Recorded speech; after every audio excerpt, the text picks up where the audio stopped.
V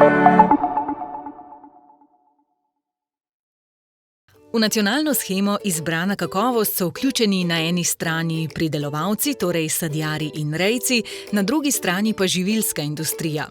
S pristopom v shemo se tako eni kot drugi zavežejo visokim standardom, ki jih shema zahteva. Surovine oziroma izdelki morajo biti 100% slovenski, nadstandardne kakovosti in podvrženi dodatnim kontrolam.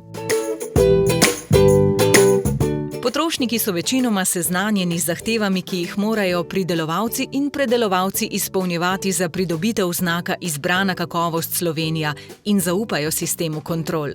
To jim je v pomoč, da se lažje odločajo, ko nakupujejo slovensko hrano.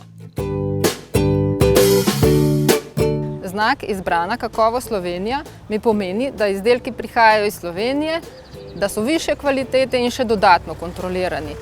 Potem pa bi izpostavila še to, da je v redu, da prihajajo izdelki po krajših transportnih poteh, pomagamo slovenskim kmetom in predelovalni industriji in še bi lahko naštevala.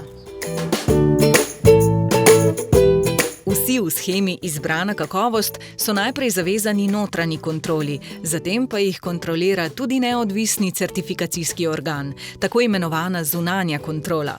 Če želijo kmetje in živilska industrija pridobiti oziroma ohraniti zaščitni znak, morajo izpolnjevati predpisane zahteve, kot so na primer čas transporta od pridelovalca do predelovalca, poreklo, uporaba predpisane krme in podobno.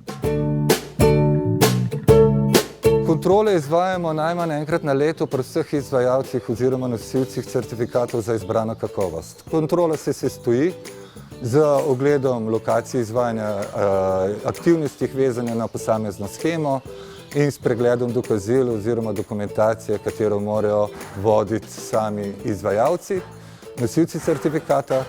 Pregled oziroma rezultat pregleda je izdan certifikat oziroma v primeru ugotovljene neskladnosti, ki vplivajo na sam proizvod, tudi odvzem certifikata.